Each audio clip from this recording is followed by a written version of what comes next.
happy day, and welcome to the Sheila C Hill Show. And that C stands for come on in this room and have a sit down so we can chit chat. Listen, the Sheila C Hill Show is the ultimate go-to podcast for ambitious individuals who want to live a more fulfilling and successful life to get valuable insights, expert tips, and inspiring stories to help you improve your lifestyle, grow your business, and enhance your emotional well-being.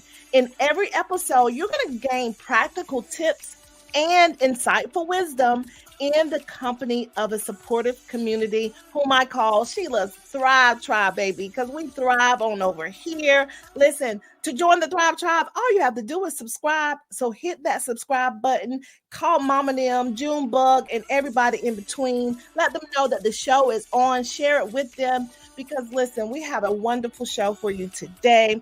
And listen, if you are new to the show, I am Sheila C Hill, your host, and I like to say, hello, hola, bonjour, como está este?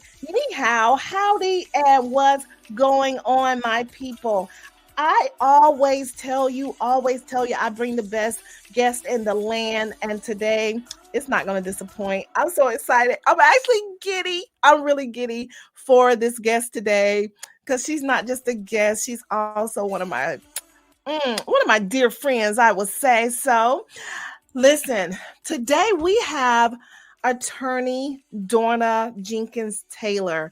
She is she has her business is Taylor and Associates. Now, with more than over 20 years in practice, listen, Dorna Taylor stands ready to assist you with your legal and business matters, big or small.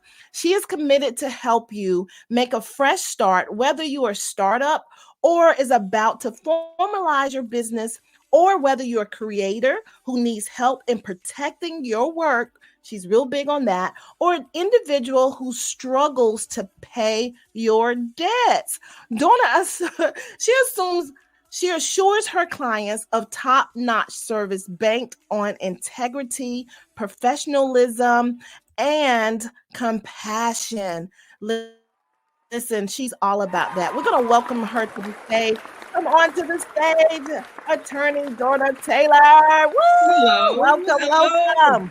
Thank you. Woo, girl. See, I'm so giddy. I'm just fumbling on my words, honey. It's just like, listen, I'm so excited.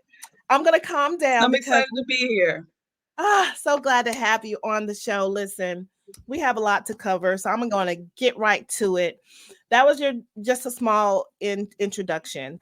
I call you my celebrity lawyer friend, okay? Because listen, please share with the audience because some people may not know you since, we're in several countries. We want people to know who you are. Tell us, who are some of your celebrity clients? Let's start there. Oh, wow. Okay. Well, I have the honor of representing people in the sports industry. I spent 13 years representing and partnered with Julius Dr. J. Irving. You probably see some of this stuff over my shoulder to that effect. I represent Maria Taylor, who's the host of Sunday Night Football Night in America on NBC. I represent Kenny Leon, a Tony Award-winning Broadway director, William Murphy, Tasha Cobbs Leonard, Grammy Award winners. Gosh, you probably know them better than I do. I have a new artist that I just signed who's going to be making a big splash, Jalen Josie. So keep an ear and eye out for her. And then I represent entrepreneurs and people who are, business owners and creatives of all sorts. So, I have fun. It's fun. As far as being a lawyer, do you have those moments where people just think, oh, she's a lawyer, I'm just going to ask her any question, every question? How At any time. Right. So what are some areas that you practice in so people will know exactly, like in a sense, your expertise? I love this question because people do what you just said. They'll ask you, let me ask you about this eviction. And I'm like, how what about what I just said makes you think I have anything to do with an eviction? So I'm glad you asked that question. Although that is how I started my practice 25 years ago, doing eviction work. Now my practice consists of sports and entertainment, brand management, intellectual property. That's your trademarks, your copyrights. I don't do patents, but I do trademarks all day. I love trademarks. I'm very passionate about intellectual property and making sure that people protect uh, their brain child, the things they come up with. I also do, on a limited basis, some probate work. I'm also passionate about trust funds, creating trust fund babies instead of GoFundMe babies. So I work with families to create family trusts so that they can preserve the wealth that we're helping them to protect and pass it on through generation after generation without going through probate. And on a limited, even more limited basis, because I'm really careful about who I work with on these, I do letters of administration for people whose family members have died without a trust or will and need my help to get, the letters from the court to be able to do whatever they need to do to tie up the loose ends. So those are my Okay. three areas that I really, focus on. Okay, awesome. So let's help, maybe the younger generation that is trying to decide what they want to do with their life. How did you choose this profession? Like when you was younger, how did you choose this? Yeah, I was in the 10th grade when I chose this profession. Prior to that, I Hmm. just knew I was going to be a news broadcaster because I love the news. I love the talk. I still love to watch the news. I still love the talk.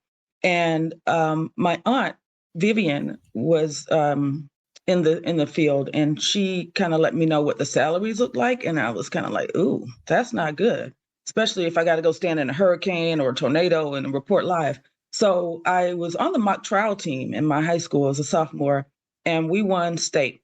And my teacher, Mr. Grady Yancey, um, just basically said, "You need to be a lawyer. Like you really will be. You make a great lawyer. Go look up what the I go look up what the income was. It was like $100,000 more than what the broadcaster was, and so I was sold. Boom, I'm going to be an attorney." So I started working for a firm in my hometown. Start learning the ropes almost immediately, and I've not turned back since 10th grade. Oh my goodness. That's awesome because a lot of times when you're in high school and you go to college, you can be like, okay, that's not for me. Yeah, let me go change. Listen, my counselor, she knew me by heart because I changed my I changed her so many times. She was like, "Child, get it together." Yeah. Nope, So I was focused. I knew that, it did feel good. The mock trial thing kind of was a good vibe. But working in the law firm, I enjoyed what I was doing. And so, the good thing about going to law school, you can major in anything in college. So I majored in criminal justice and political science. The degree is here. And okay. just kind of enjoyed that because there was it really had nothing to do with what I was going to do. I knew that the rubber was going to hit the road in law school. So that's when I kind of started honing in what type of lawyer I thought I wanted to be. Wow, that's awesome. Okay, so did you see anyone like in your family that was a lawyer or someone in the community or what did you see? Did you have that inspiration? Did you see that? Yes, you know who it was? Claire Huxtable on The Cosby Show, Okay. and Maxine Shaw, attorney at law on Living Single, Living, because yeah. sadly, I'm 51, so this was early 90s, right? Sadly, there were no Black women attorneys that I knew that were real. They were all fictitious on television shows, sadly. I was the first attorney in my family. We now have 8 on both sides. People have changed careers and Wow. become attorneys. So yes, and I have 2 brothers. One of them is an attorney. One of the things that we know for sure is you cannot see.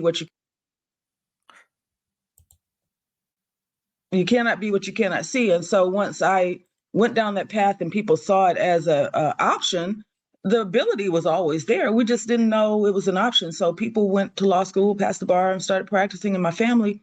And now I try to be that young, well, not young, young at heart, um, woman to come back to my hometown and just be visible for the children to see. Oh, she's an attorney. Oh, she's, how people think she's driving this, she's wearing that, she's got this bag, she's got that bag. I want to be like that.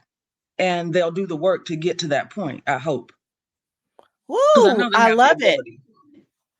So in a sense now, do you consider yourself a mentor to the younger people now who may Oh have yeah. aspirations? Oh yeah. Yeah, I do. I mean, I have several people who aren't, they're 4 or 5 years younger than me, or maybe 10 years younger than me, that I actively mentor, that I spend time with, I pour into, I have lunches, dinner with, give them things to help them along the way, whether it's books or information. And then I know, when I'm in my hometown, I know that young children are aware of who I am because my family is very well known. And as you said earlier, when you work with celebrities, everybody knows your name. It is true. So Yeah. people know my, celebrity connections, and they go back to my songwriting days, really. So they go back 20 years. So that gets their attention, and I try to be a good example. I try to be, visible in a positive light, to just give them the encouragement that I wished I had, to have somebody that looked like me that I can say, I like how she's living. I need to Yeah. ask her what I need to do to get to where she is, and then I need to do the work. Most definitely. Okay, now you mentioned about your family back home. Let's tap just a smidgen on your family because recently, it's Black History Month now. We celebrating. Listen, your father and your mother have been pillars in the community. However, your mother has made history over and over again. Let's give a shout out to Miss Jenkins. Yay! Yes. Let me get my little Absolutely. clappers. Woo, Miss Jenkins. Let's shout you out, sis. I'm so Yes. proud to know you because you came from her. She's a living legend. Let's talk about some of her accomplishments right quick. Oh my goodness. Absolutely. Yeah, my mother, Irma Wakefield Jenkins, is you talking about mentor. She was the first. She started out as a second grade teacher, and then became lead teacher, and then assistant principal, and then the first African American principal of her school, and then the kept on going to school, getting more degrees, and eventually became the first African American superintendent of schools in our county, Emmanuel County. And from that, she brought along so many other people out of the classroom who had the skills and qualifications to be in administration, including my father. He ultimately ended up being an assistant principal at the high school that I graduated from. And then over his own school, which was the alternative school, which gave him the opportunity as a Black man to be a visible force in the lives of the young men who found themselves in alternative school because of some behavior. And he Yeah. made an impact in so many people's lives in that way. I had moved away by then, and I still Mhm. hear, people tell me how much my father impacted them. So yeah, there's not a person in that county that came through those schools that didn't have one of my parents, either as a teacher or a principal or assistant principal, and they made an impact on obviously my life. And I love them with all my heart, but they've made an impact on a number of people's lives, both the students and the educators. There Yes. was a Black History post that I shared, giving my mother her flowers, and most of the hundreds of people that commented were teachers who talked about how much she poured into them and how she helped them elevate what they were doing and understand the levels that they could go to. So I learned watching both my parents growing up, and I'm saying both my parents because I was blessed that both my parents were there. I don't Come take for on, let's granted that talk my about daddy that. was there. Yes. Yeah, I don't take for granted that my daddy Mm, was there, and is still right there, and is a daddy, not a father, but yeah. he's daddy. And I don't take that for granted. And so I saw modeled for me how to be a leader in your community, how to help others become the leaders that they have inside of them, and um, how to find your what you do well and how you can help people with it. Because what often is missed with lawyers, and we see a lot of stuff about lawyers in the news, but a lot of us, we do what we do to help you, not us. we, you That's know, we don't, you need us. We don't really need you for the most part. So, people don't really think about it like that. We're a lot of us now. There are a lot of lawyers who are just money hungry and chasing down people that, you know, yeah. may not even be interested. But a lot of the lawyers out here, we're here to help. Wow. You stand on such strong shoulders. Your foundation is so strong. And in a sense, it's giving. So your parents were givers and they help people. And then now you have this. I mean, I know when you was in 10th grade, you looking at that money figure, but Yeah. in the sense, you're still serving people and you're giving. Listen, you cannot deny a strong foundation. Oh, no, And it's such a blessing to have that. And like you were saying, to have both parents. A lot of times we do take that for granted. Because that's our norm until we go outside and we're just like, oh wow, you're not used to this and you're not used to that. So kudos to your parents for being the trailblazers, being the living legends that they are. I cannot wait to actually come and meet them in person, because you're a wonderful person and they are the cause of it. And I'm so thankful. And then that you're a mentor, you're mentoring others who are in this profession, even just being that. And I've seen you do something with some children in Maria's Yes. foundation, or tell me a little about that. Yes. So we are fortunate with the Garth Brooks Foundation has a segment called Teammates. And so Garth Brooks Foundation reached out to Maria Taylor, my client, to partner as one of the teammates to help a group of girls. So she and the foundation found a group of girls at the Genesee School. It's a charter school in Atlanta. And once a month, we spend time with those girls and we take them. Remember, I said you can't be what you can't see. We take them into different offices or businesses or corporate spaces that they wouldn't have access to, that nobody would have access to, and let them meet the women that are behind the scenes. So we've gone to Braves, we've gone to accounting firms, we've gone to the Atlanta Track Club, we've gone to the Georgia Tech basketball facility, we've gone to the Hawks. Like, we've gone and showed them different professions in sports and other, like the last one was at Habitat for Humanity, which Jimmy and Rosalind Carter, rest her soul, started. And we get them behind the scenes and let them meet the people that make things happen in these companies, so they can understand that there's more to a sports business than the basketball players on the court. There's a whole business, and you can do so many things if you have access. And so we do that. And then after they've met with those people, then Maria we'll take them in small groups, and we've done things like we'll have them write a letter to someone that they want to say thank you to. If it's Thanksgiving time, or we'll let them do just different projects that kind of open their minds to being mindful and thankful and in the moment of where they are. And these girls are great. I mean, and the thing that's really cool, Maria's just like me, she mentors with her heart and her hands.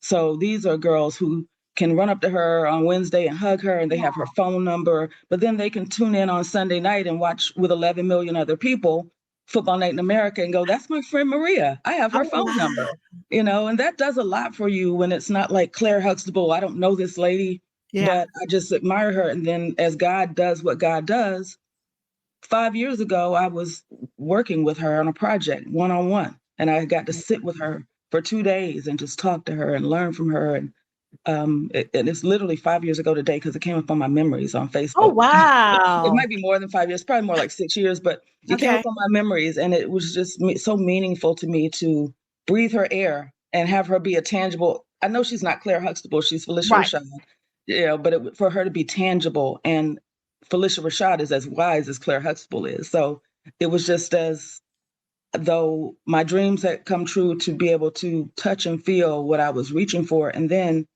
for her to point out to me, because I told her what I was aspiring, as a little girl, and she's like, you've done all that. So what's next? Like, you've actually checked every box that you described to me. Wow. And I hadn't even stopped to realize it at the time. Wow. Because, a lot of times we're so busy reaching our goals and not pausing and being thankful. Like when we reach that goal, pausing, celebrating, patting yourself on the back. We're just like, okay, what's the next goal? What's the next goal? And then before you realize that you've made history, you've like way up here. And it's just like, everyone's like, oh my God, you did so much. It's like, no, this is not even like most of my potential. But so kudos to you. That's amazing to be able to meet her, have a conversation, work on a project. Listen, your dreams can come true, people. Y'all better recognize. Exactly. And that's what she was saying. Like, you're in the dream. You're living in the dream you're talking about. Not only just sitting here with me, but the things that brought you, the reason you're here because of who you Yeah, are and what you accomplish. You're in the dream. you're And in the dream. yeah, it was Listen, everything. listen, there's so much to cover because I know I wanted to talk a little bit about why it's important to have trademarks and all that. We'll just Listen, have to do a people, part two.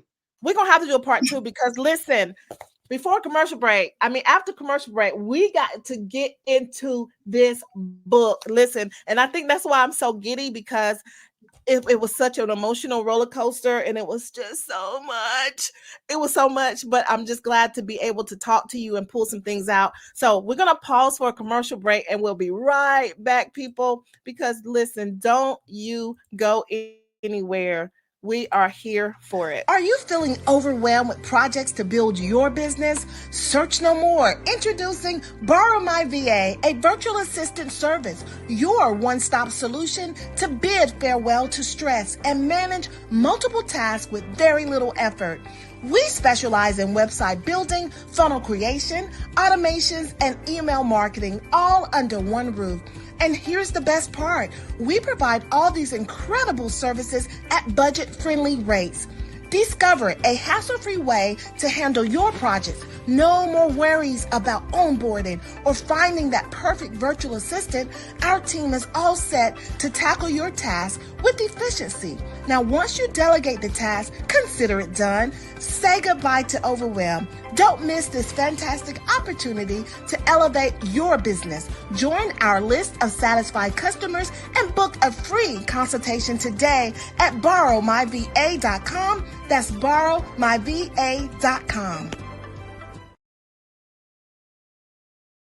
Thank you to borrowmyva.com for sponsoring this session. If you would like to sponsor your business or you would like to purchase an ad, please reach out to us on the Sheila C Hill Show.com and you can purchase an ad and listen, we can get it all around the world for you. All right, so welcome back. We are speaking with attorney Dorna Taylor and we're so glad to have her here. Woo, there's so much to unpack. She is a living legend herself, just like her parents.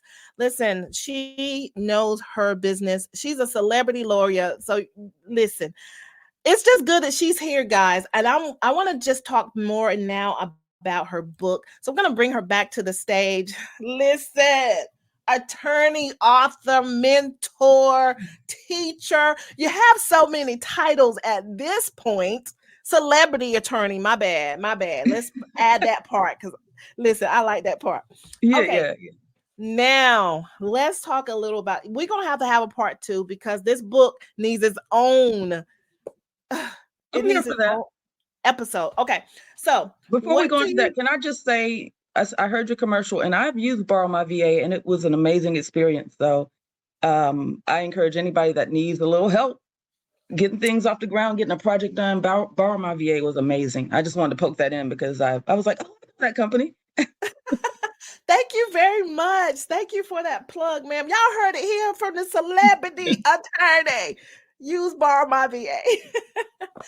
Okay, so let's talk a little about do what you know how to do. You are now an author.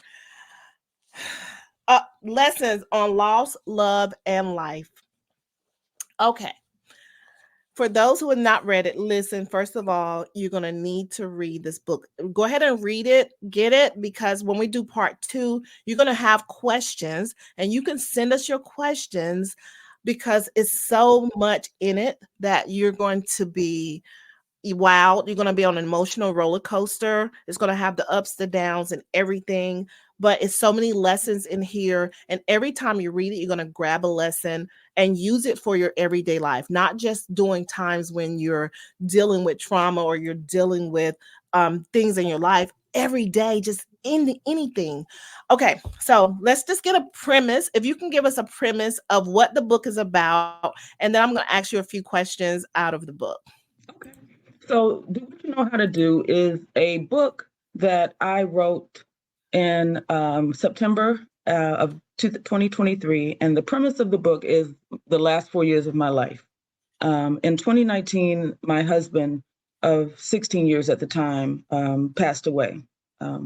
And our children were, I think, 12 and 15. and it was going right into COVID. And so over those 4 years, I'm in a career, like we said, where I'm traveling all over the world. I'm, in China one minute, and I'm in California the next, and my husband and my children, we had kind of a rhythm going, and then he just was gone. And there was a process that we went through to get back to happy and healthy and whole, where the kids are doing great. I feel like I'm doing great. And my husband's memory sustains us. And so, do what you know how to do is that process. And in that process, I hope to give the reader some tips and tools and methodology and the strength to be able to keep going forward. I did a live reading of the book in my hometown about 2 weeks ago, and had a wonderful turnout. Men, women, you know, boys, girls, everybody kind of showed up ready to receive and to share. And I said to the room, I said, who in here has not experienced a loss or grief? Nobody could raise their hand. Grief, loss, death is something that we all go through. And I am by no means a therapist or a grief counselor. I'm just a wife and mother who had to get on the other side of what, and I just was led to share the tools and tips that I learned and I'm using to get my life back, and to keep my children on track. Whew, that's a task and a half. And the book is so elegantly written, and it brings the details that you put in the book, it brings you there. It brings you, I can almost feel the air. I can visualize it because the way that you wrote. This particular section I'm gonna read, this is when the funeral is over, you're at the graveside, you've checked on your daughter, you notice she was standing by the casket and she's with your mom, and your mom has her arms wrapped around her. Mm-hmm. And then you have your sorority sisters. Shout out to the sorority sisters. Yes, Alpha Kappa Alpha. Okay. Okay, so the funeral is over. You're at the gravesite, and you have a sorority sister, and she is known as your front. That was when you all was in line, going through. And this is the part that I want to read. Okay. In that moment, my front broke the lock I placed on my emotions and gave me a safe place to release my heavy load. I may be your front, but I've got your back. My legs became weak. The circle of sisters caught me and helped me stand, both literally and figuratively. At this point, my husband had been gone for 8 days, and this was the first time I cried. The first time. The first time I cried. I didn't know it was coming, yet an agonizing wail came from deep inside of me, and I, for the first time, didn't try to stifle it. Every other time I felt I was about to lose it, I would distract myself by focusing on all the things that I had to do to prepare for the funeral and burial. I wouldn't let it go beyond silent tears rolling down my cheeks, if that. I think I was afraid that if I started crying, I will never stop. But in that moment, I was so mentally and emotionally drained, there was no energy left to fight. I charged myself with the tall task of giving William a proper send off. I wanted everything to be perfect, and I wanted everyone, including me, to have the closure that we needed. Now, as all of the plans, the program, the service, the public piece of was complete, I no longer carried the weight of those responsibility, completion, dignity, respect. Mm, I felt like I was there. mm, To be able to hold all of that and to have that together, to hold that is some type of strength to hold that, to be able to serve him, Yeah. And if you look like your life is all about serving, you served the people around you to make sure everything was fine. You served him, you served his memory, you served your children. And at that time, that was the time of your release. Yeah. I just it spoke so much volume, because so many times when people deal with grief, they're not able to be that strong. And people say, "Oh, you're strong." It's like, I'm doing what I know how to do. Yep. And as I read the passages, it's just like it's all throughout. Listen, okay, if you want to say anything on that, and you didn't have a clue of what I was going to pull out, and I don't want to. I just want the audience to understand the depthness of this book and how it can help them in so many areas of their life. Because even if you're not dealing with grief, you're dealing with some type of pressure that you have on you, that you feel like I just cannot bear it. And you're doing it for other people. But at what point do you release? At what point do you let it go? Yeah. I'm having a physical reaction to hearing that read out loud. Oh, wow. And if I don't manage to get through the audiobook, you're hired. Just saying that. Just saying. But I don't even remember what you asked me, but the gist of do what you know how to do, just to give a little under the hood, is this is something that my husband said to me when I started the law firm that now has celebrated 20 years in business. And there's a situation that happens, and I'm sitting there just stuck. And he says to me, "Do what you know how to do." And I would revisit that throughout my life. And lo and behold, upon his death, I had to revisit that all the time. And I still do revisit it all the time, as I'm now a single. I don't think of myself as a single mother, but I'm a single mother navigating with two teenagers, one away now in college, one in the 10th grade, couple of step kids, and making sure that everybody's in, together. His family is still a big part of our life. Obviously, will always be family. And I have to revisit, do what you know how to do, so many different ways. And I have shared it now with the world, and people have read it, and now they're using that, which is what I wanted, for them to be able to hold on to do what you know how to do when they're in a moment where it's like, what the F am I going to do? You start literally think about the things that you know how to do. If you need to make a physical list, then do it. And then start just doing that. And step by step, brick by brick, you'll get where you're going, instead of trying to just either think about it all so much that you are just paralyzed, or just shrink away from it and run, or just don't do anything at all. So, um, you know, I never thought I would share the story in this kind of way. I never thought I would share it in such detail. I never planned on being an author. Julius Erving has a saying, man plans and God laughs.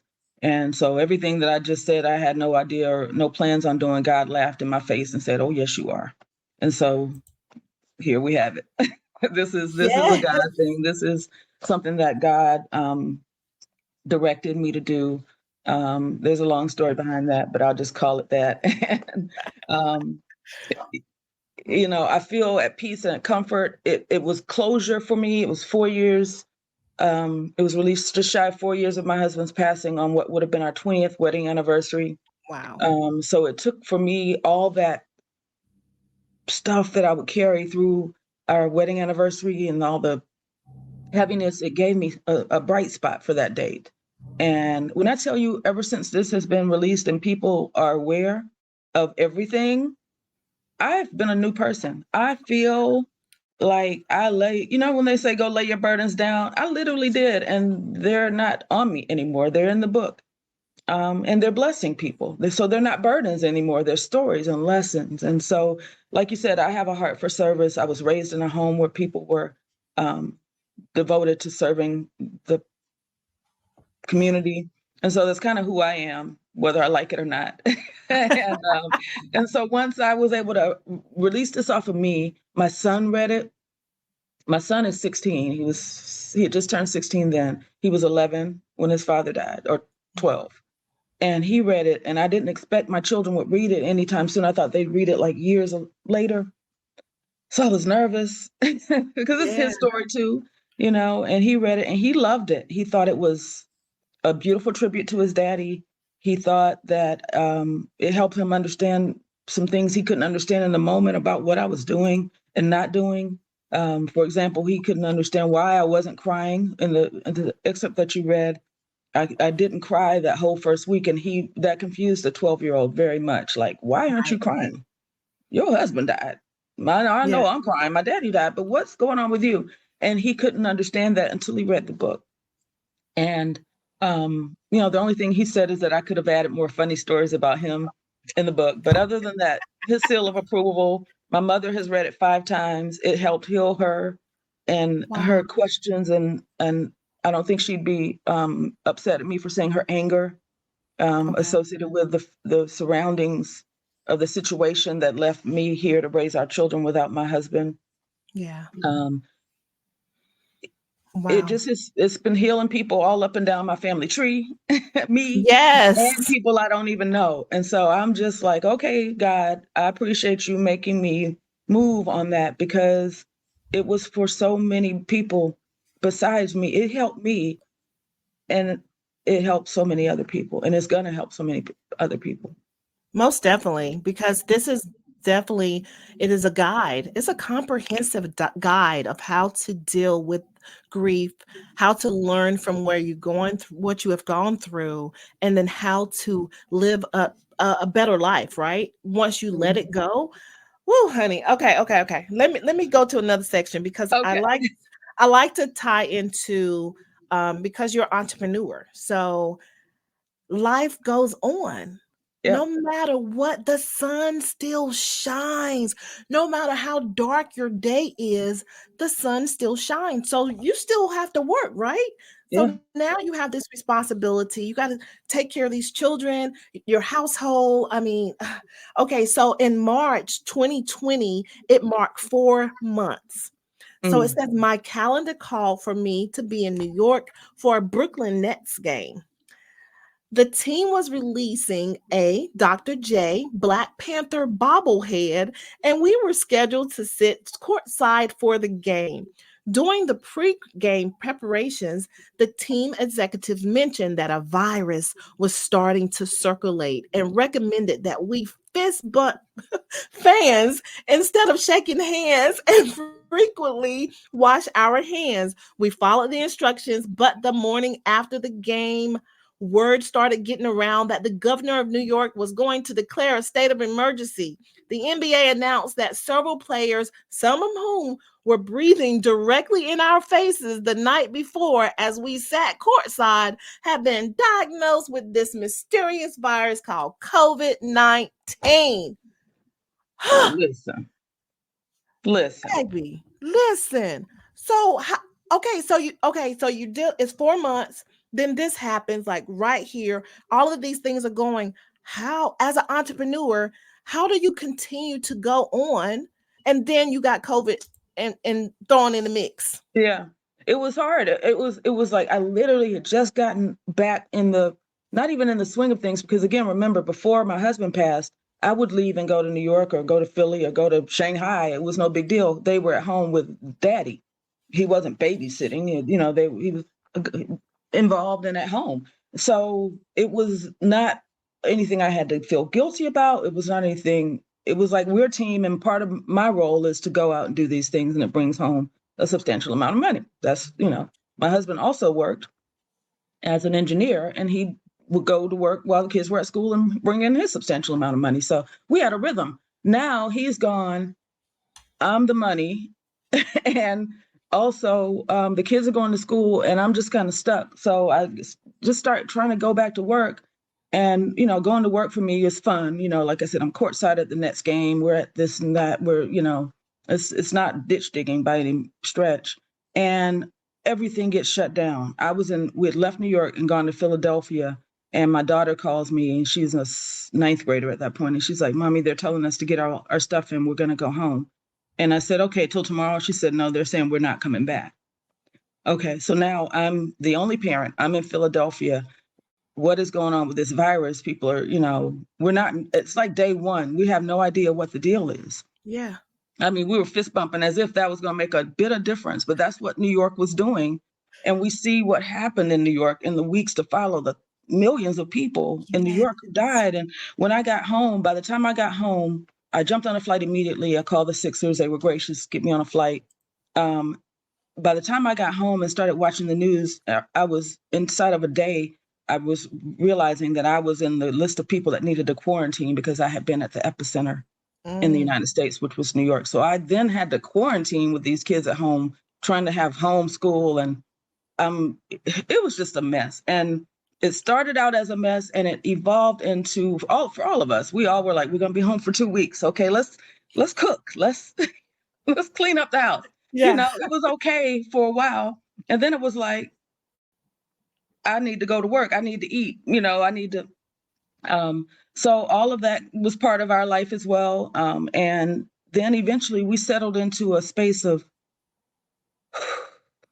we needed this because we suffered a major loss in our house. And that absence was felt heavily at first, but it was in that grieving kind of vibe, right? Where people are like bringing over chicken and staring at you, looking to see if you needed anything, and then leaving and going on with their life. And now it's more like nobody's coming, and we don't have to put on clothes if we don't want to, and we don't have to think about, oh God, we need to clean up because somebody's coming over here. We didn't have to do any of that, and we could just be.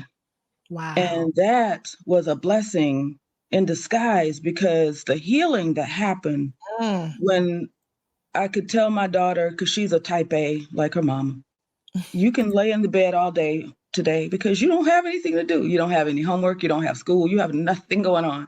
So if you need to just lay down all day long and just let your central nervous system reset and let your mental,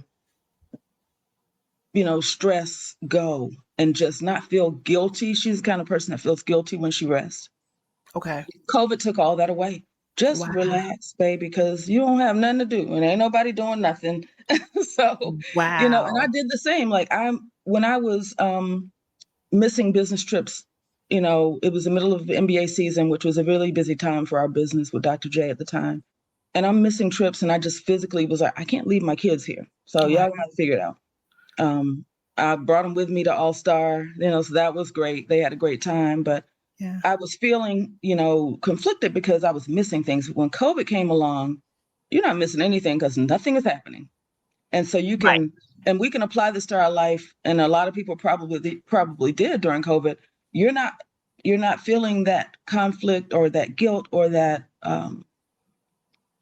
FOMO during the COVID because there was nothing to do. And a lot of people found out a lot of things about themselves. A lot of people started businesses.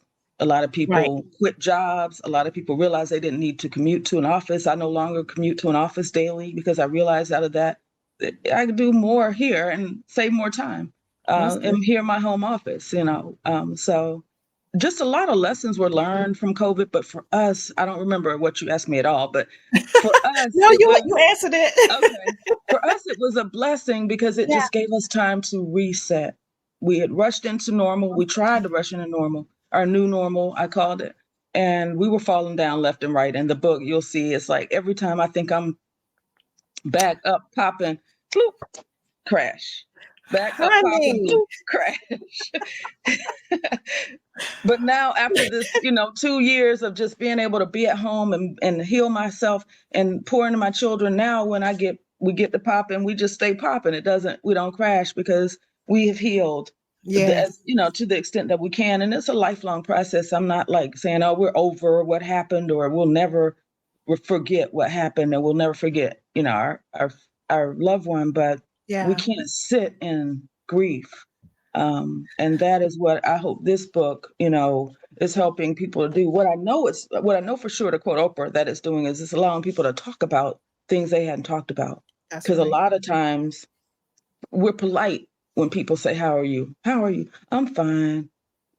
You're not. No, and so in this book, I tell you when I wasn't fine and what was bad and what was going on. I'll tell you everything, but I tell you the stuff I'm comfortable with. And it's giving people permission to say, I haven't dealt with the loss of my parent, grown people, I haven't lost my parents. Thank God for that. Yeah. and my children have lost a parent.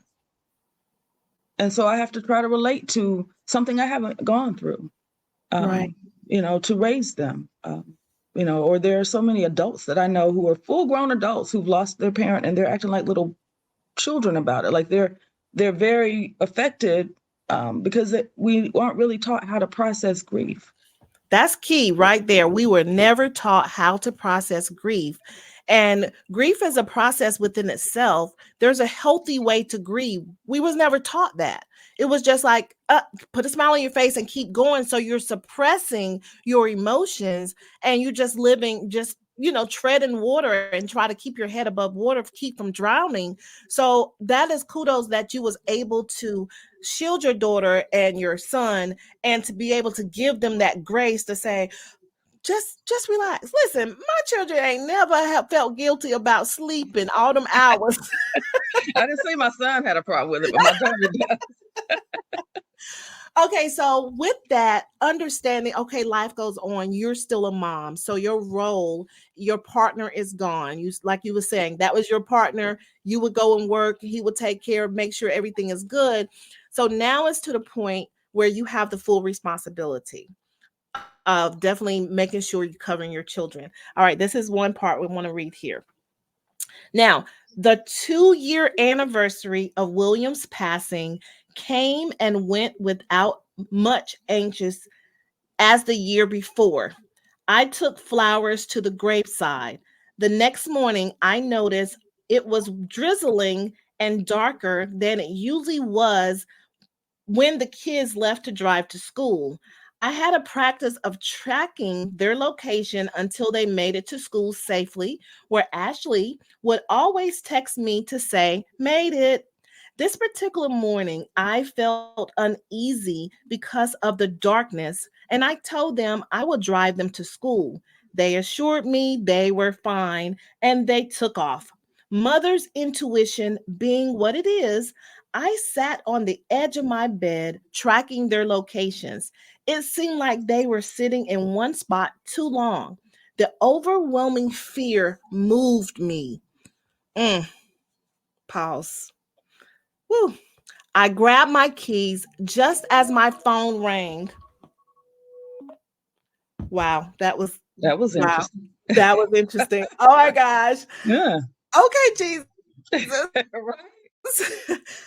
I grabbed my keys just as my phone rang. It was Tay. "Mommy, we've been in a crash." My heart dropped. I knew they were just outside the subdivision from my tracking. I ran out and raced to their location. The Mini was in the middle of the street in pieces, sitting sideways in the roadway, fluids leaking down the median. The kids were on the curb with the police. I ran to them and hugged them both tightly in a bear hug, looking for signs of injury.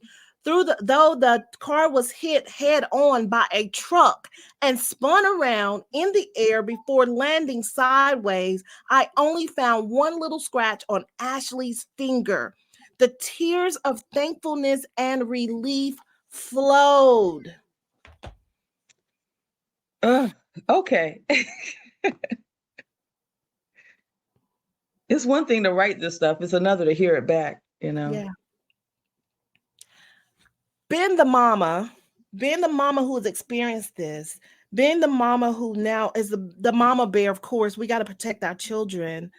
All of those emotions coming through. What do you tell someone who's there and just feel like it's always something going on and they feel like they don't have the strength to do it? Do what you know how to do. It's not just something I made up, because it sounded good. Let's break it into small pieces. Okay. What's the immediate concern? Who immediately needs you? What can you do for them? Do that. All right. What's next? What do you need while you're serving your family or your friends or trying to work through? Just make sure you don't forget to see about yourself. I believe very much in self-care and not as just a phrase or a buzzword or something cute. I believe in stopping and going to get a massage. I believe in sitting down and having a nice cigar in the evening. I believe in taking a nap when you're tired. I believe in not overscheduling yourself. I understand that I have the luxury of scheduling myself and making those kinds of things. But I also understand that I worked to get to this point. I remember, and my kids remember, when I would work all day, come home, cook, get them together, because it's before DoorDash and Instacart, and then work, put them down for bed, and then work until 2 or 3 o'clock in the morning trying to keep up with everything.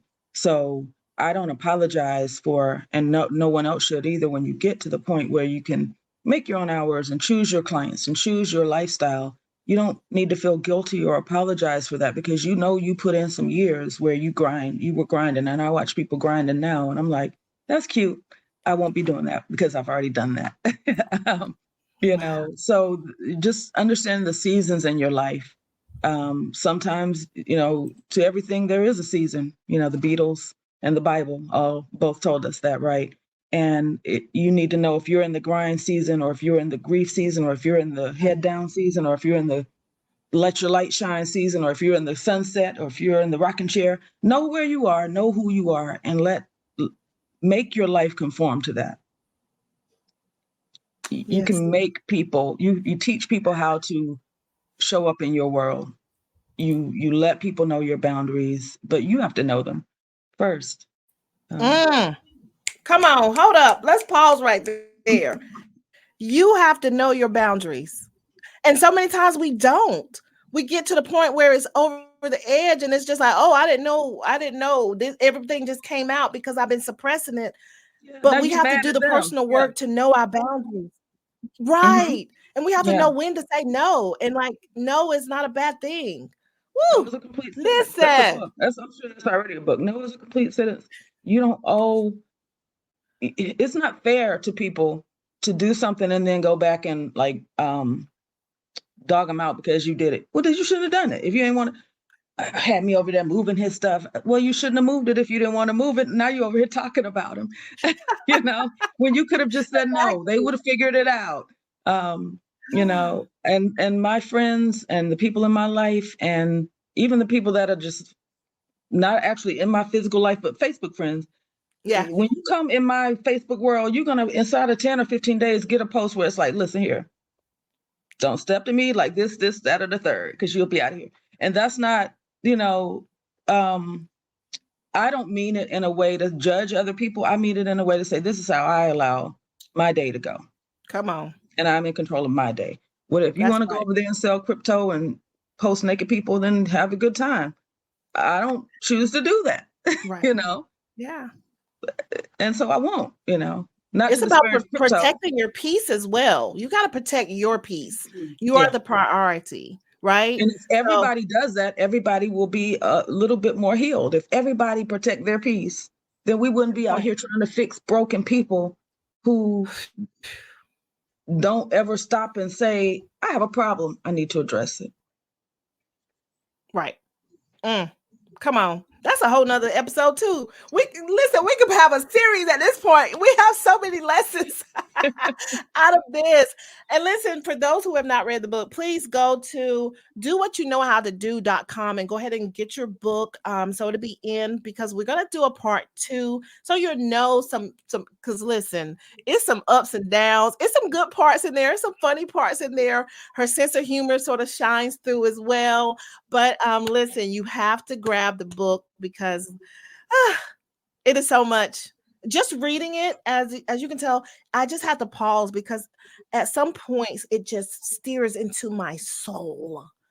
It touches my heart, because I put myself in those situations in the book, and then you think about, how did you handle this?